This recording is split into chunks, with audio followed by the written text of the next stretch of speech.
Barbara Hambly. Bride of the Rat God. 1. Water over thunder, sign of great sacrifice. Do not go anywhere. Find a local guide. Stopped amid much confusion and milling about, it is best to form a partnership. Marriage for the maiden is not yet in the signs, it will come. It was not that here were no warnings. But for a long time no one believed. Exhausted, the girl stumbled to a halt.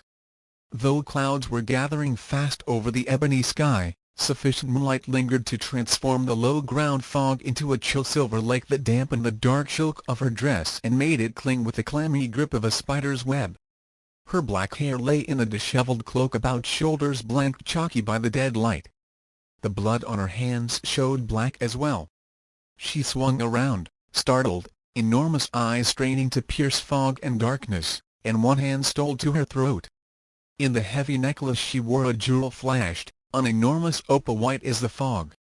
When she took her hand away, the blood on her fingers left 3 streaks on her alabaster skin. She began to run again, desperately now, like one who realized there was nowhere to run, no hope of escape. At the cliff's edge she could run no farther. Dark gaped before her suddenly, and she staggered in the tangle of dead vines, staring into the abyss. Her hand fluttered to her mouth. She turned again as if to run back, but a broken branch underfoot gripped the torn silk of her gown like the hand of death. She tugged, sobbing, and in that moment dark forms materialized behind her from the ghostly scrim of mist. They were the men who had pursued her from the cluttered brightness of her lover's bedroom, where lamplight gleamed on a dead man's pooling blood. They were retribution. The girl sprang back, hands thrust out in wordless terror and denial. Under one high satin heel the cliff edge gave. She grabbed as she fell at the gnarled nuts of an old tree root, and for an eternal moment her body dangled like a glimmering pendant above the tossing lake of vapor. The men waded through the ferns, but the black vines clung to their feet, pulling them back as they reached for the bloodied white hands. Her grip slithered from the wet roots as their fingers brushed hers. Later they found her in the black jumble of rock, shattered branches, and steel-cold water, the white gem of her necklace shining eerily, like a fragment of alien moon. "Where on earth did you film that?" Nora Blackstone reached for the curved cubist rainbow of the brazen door handle, and her sister-in-law put a small, staying hand on her wrist. "Darling, don't. You can go out ahead of me or even with me. We filmed it up at Big Bear Lake, except that first part near the house, that's the Burbank golf course. I thought I'd freeze to death in that awful stream, but Campbell insisted. He's a fiend for authenticity. Thank God Charlie had a flask on him, but I swear they should arrest that bootlegger of his for poisoning. Stand over there and wait just 1 minute, darling." Nora stepped obediently back. Her diminutive companion drew a deep breath, shook back her torrent of dark hair, augmented for the occasion to match the film, and flung wide the door into an explosion of flash powder and journalistic Hollywood adjectives. "Stupendous. Crescenda, you've never been more stunning. Gorgeous. Ravishing. Fatal beauty at its most devastating. Kiss of Darkness is a picture that shakes you to the soul."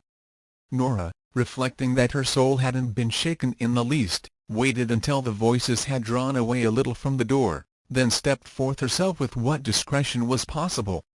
Crescenda flamande, raven coiffure, a splendor of suggested disarray, and the cold white gems of her necklace glistening on a breast like Carrara marble, had taken up a position in front of a gleaming bronze warrior, carefully chosen so no photograph would include a door bearing the inscription "Ladies' Lounge."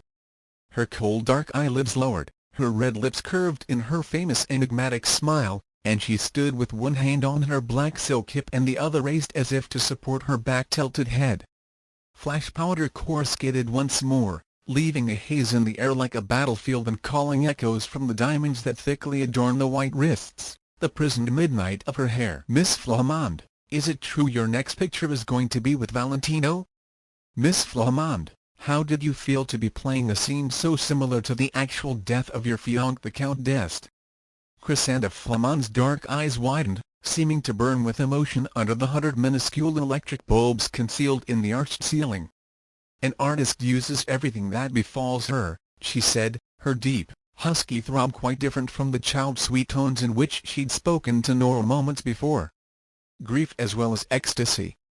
Lucien was killed in a tragic and terrible accident rather than taking his life like the man in the film, yet it was I who found his poor body sprawled in a pool of blood. And yes, the horror, the despair I felt then was in my mind as I enacted that scene. It is always in my mind.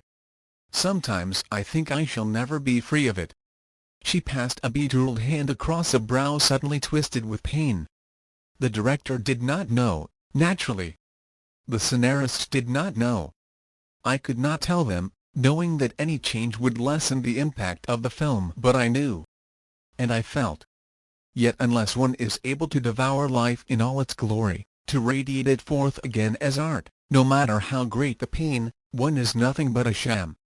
From a respectful distance, namely, out of camera range, Nora shook her head at the aptness of that final phrase.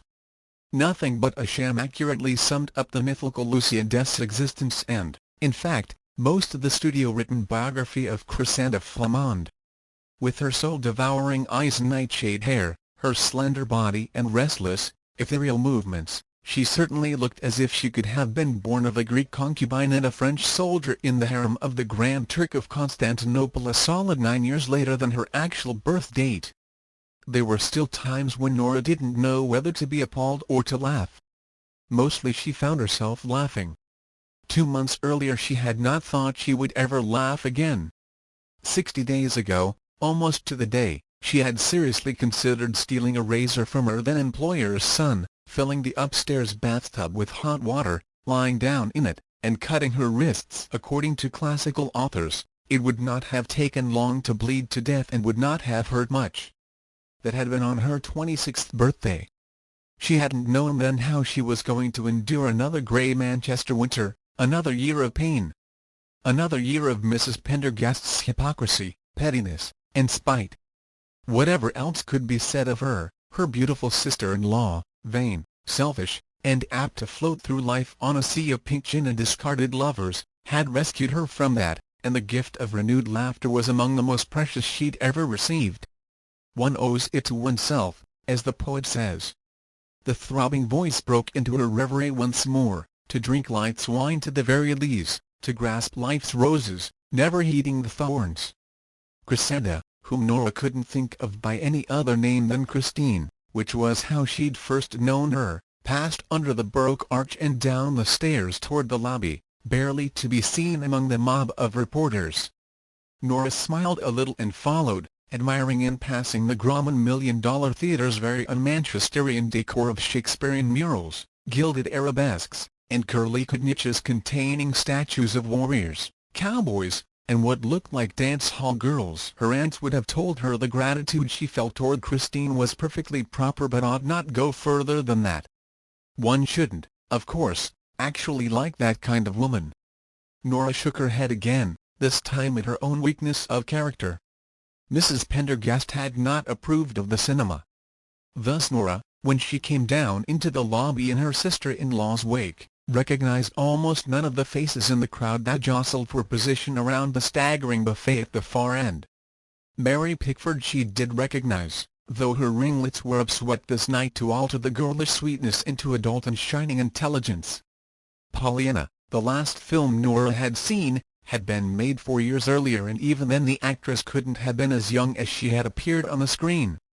Douglas Fairbanks, too, she identified immediately, mostly by the way he moved. Nora smiled again at herself. She was probably the only person in the civilized world who hadn't heard of their marriage, and that extraordinarily handsome young man with the brilliant and black hair had to be Rudolph Valentino, judging by the fuss the reporters were making over him. "I must speak to Miss Flamande." The voice was soft but came only a few feet from Nora's side. Turning, she saw a fan who had somehow gotten through the police lines. Fans were an aspect of Hollywood life for which she had been unprepared. 2 ushers were already conducting him to the wall of plate glass doors that formed one side of the theater's lobby. A tall old man, Chinese, Nora thought, certainly very different from most of the mob who pressed so close to the velvet ropes and the barrier of police and uniformed ushers under the blaze of the marquee lights. It is a matter of life and death." "Yeah, sure, they all say that, Grandpa." The old man tried to pull his arm free of the usher's grip. Thin and tall, taller than Nora, who was taller than most men, he wore his long ash-white hair uncut, hanging loose around a face hollowed like ancient ivory and down over bony shoulders. In one twisted hand he clutched a walking staff as tall as him with a carved dragon on its head. With the other, he tried to shake the ushers, thrusting him inexorably toward the doors. In his baggy Western-style suit he had the air of a dilapidated scarecrow, but his eyes were those of a displaced god. "Look, you want to tell Miss Flamande something, you write her a letter care of Colossus Studios. I tell you it will be too late." The old man half twisted in their grip, looking back at Christine, who had been joined by an enormously fat man with a coarse, pouchy face framed in badly cut black hair. More flash powder, more tugging of repertorial forelocks. "Mr. Brown, can you tell us about the rumor that you're planning to take over Enterprise Studios? Mr. Brown, what's Miss Flamande's next project going to be? Mr. Brown, is it true you're bringing D.W. Griffith out from the East to direct Charlie Sanderingham's next picture?" 3 or 4 stunningly beautiful girls hovered in the background, gazing at the black-suited behemoth with expressions of adoring fascination, while Christine put one arm most of the way around his back and leaned into him with every graceful line of her saying love and trust. A.F. Brown on Colossus Studios. In a way, Nora supposed, she, too, ought to be expressing worship, or at least gratitude, since it was ultimately his money that not only paid for Christine's house but had enabled Christine to bring her here to this bizarre world in the first place. She glanced at her wristwatch. It was precisely 9:50 and 20 seconds. Curious, she thought, looking around the lobby, how thin they all looked in real life, Pickford and Chaplin and Mix. Thin and tired and just a little fragile. They were probably all anxious to get to bed. Most of the players she had met in the past 6 weeks, she had never seen on the screen until tonight. Like Flindy Nicole, Christine's best friend, red-haired and giggling on the arm of a studio Adonis named Dale Wilmer, or Roberto Calderoni, the handsome Mexican who had emerged from the fog like a vengeful spectre and caused Christine to step back and plummet to her death over the cliff. Or, more accurately, Nora revised, had caused Christine to step back and that good-looking stuntman Kevin? She'd never heard his last name, to plummet over the cliff wearing Christine's black silk dress and eerie opal necklace. Kevin or Kenneth was near the refreshment table, helping himself to beluga caviar and lobster patties beneath a glittering life-sized ice sculpture of Ramesses II. The young man, slender and athletic even in a tuxedo, talked animatedly to Charles Sandringham, last seen lying in a pool of blood on the floor of Christine's Chrysanthus. Sandringham was sneaking nips from a silver hip flask, and Nora guessed he'd done so all through the premiere. Sober, he'd never have put his hand on the young stuntman's arm that way in public. She checked her watch again. 3 minutes had elapsed. "If you're waiting on Miss Flamande for something, I warn you they'll stand there gassing to the press for half an hour at least." Nora turned in surprise. A pair of very bright brown eyes, slightly below the level of her own, blinked at her behind a pair of very thick spectacles.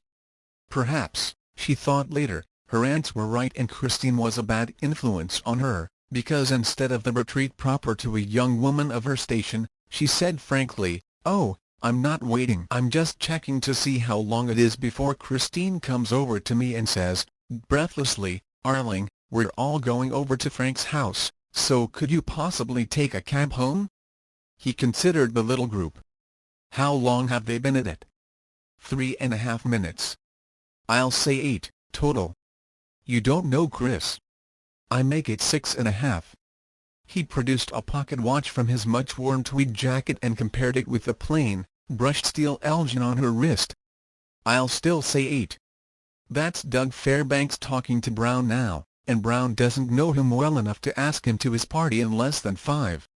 And what makes you think I don't know Chris?" He snapped the watch shut.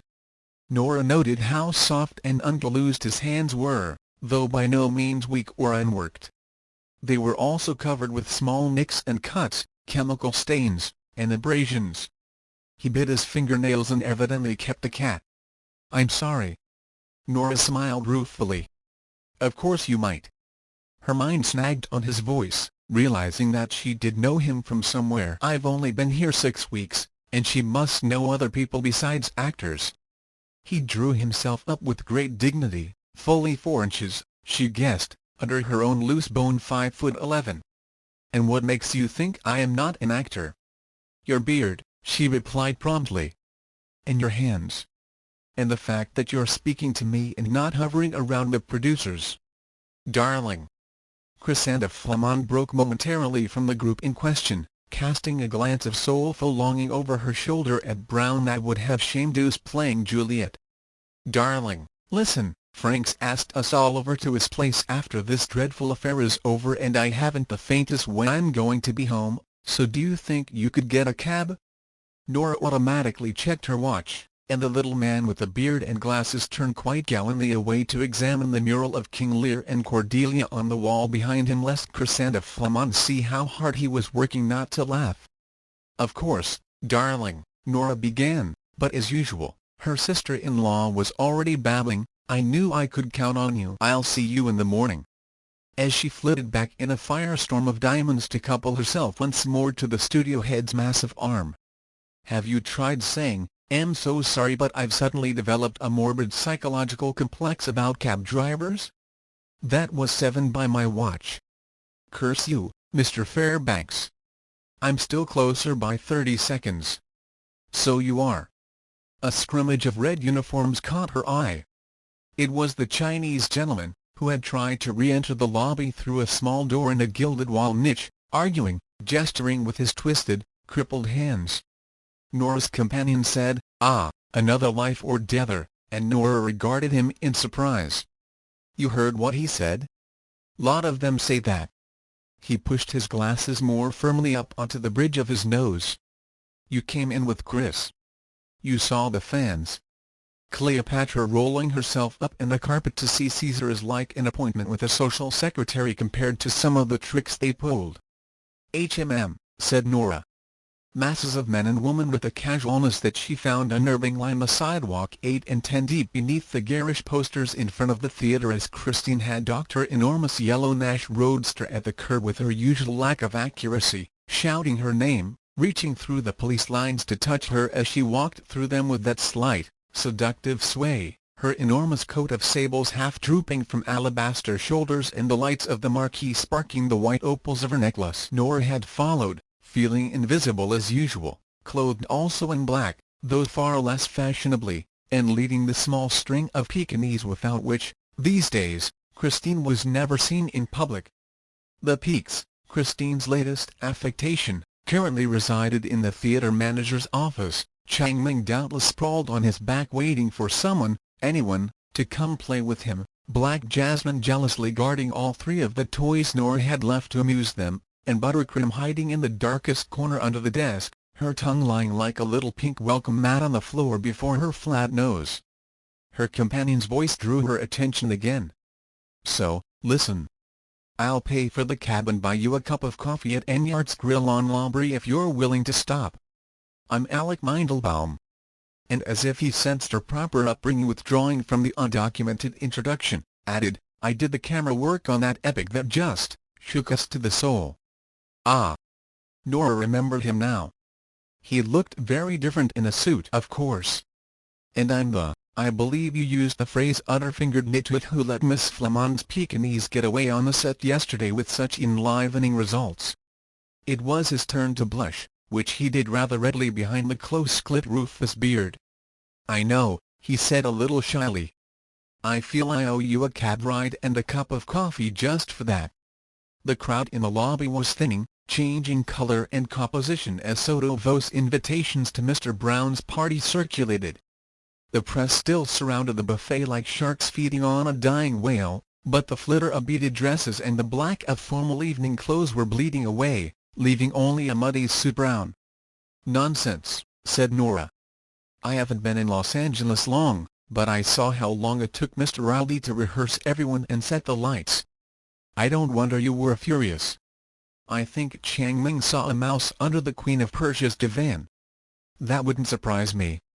That shooting stage must have started life as a mule barn, and, of course, Black Jasmine would die before he'd let himself be outdone.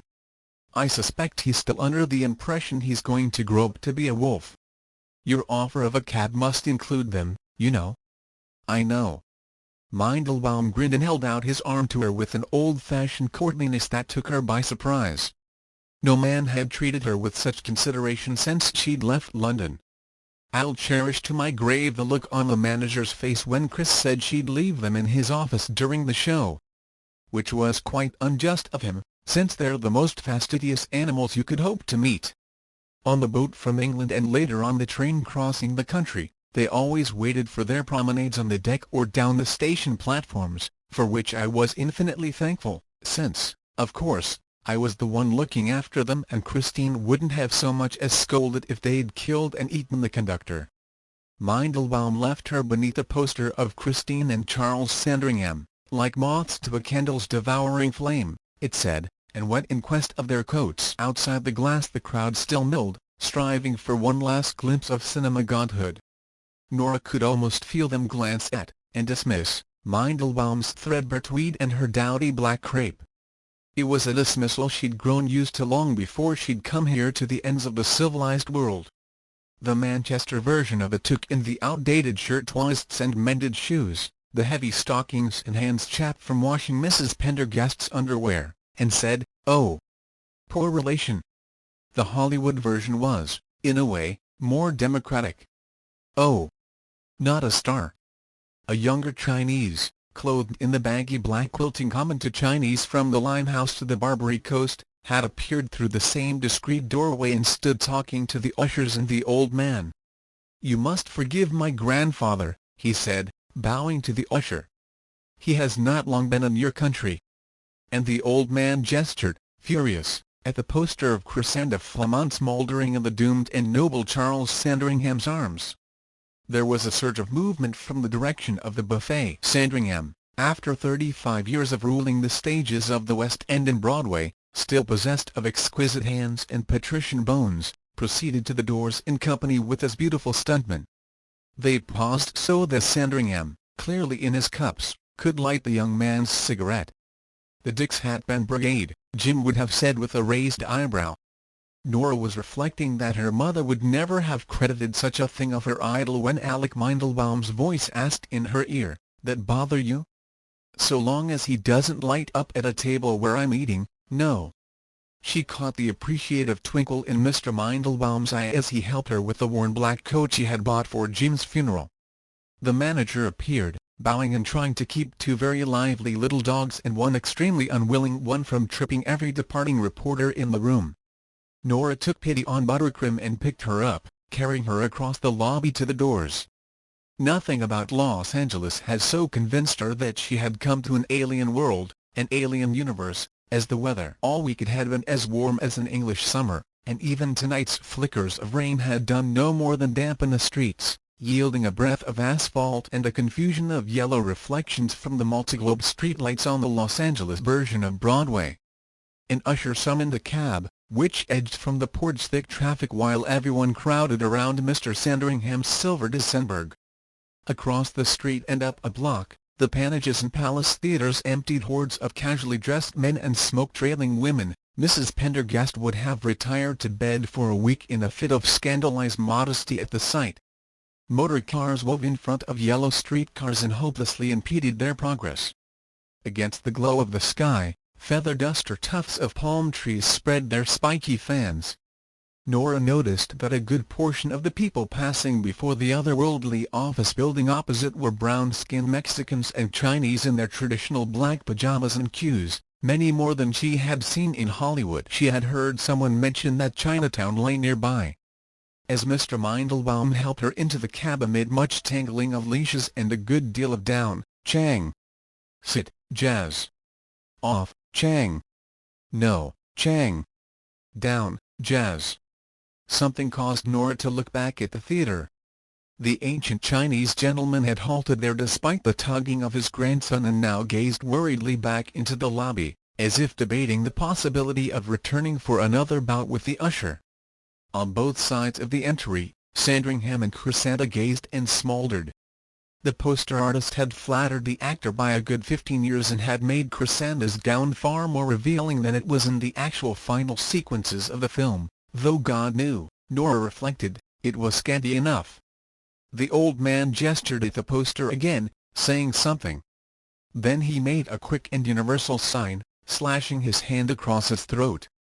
The grandson shook his head as if to say, there is nothing to be done. As her cab pulled from the curb, Nora saw the pair of them cross through the lights and crowds around the panages before they vanished into the dark of Ferguson Alley. www.english-thebest.ru